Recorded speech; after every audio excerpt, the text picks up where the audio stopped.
শুরুতেই জানিয়ে দিচ্ছি সংবাদ শিরোনাম। বিদ্রোহীরা সিরিয়া দখলের পর বিমানে দেশ ছেড়ে অজ্ঞাত স্থানে বাশার আল আসাদ, প্রেসিডেন্ট বাসভবনে ভাঙচুর ও লুটপাট।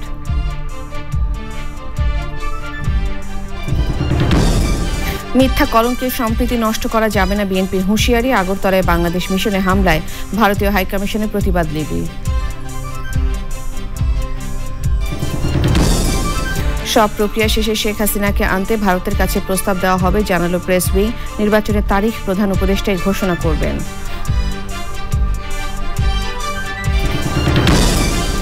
এবং সেন্ট কিটস অ্যান্ড নেভিসে ওয়ানডে সিরিজের টসে জিতে ওয়েস্ট ইন্ডিজের বিপক্ষে ব্যাটিংয়ে বাংলাদেশ, জয় দিয়ে সূচনায় আত্মবিশ্বাসী টিম টাইগার্স।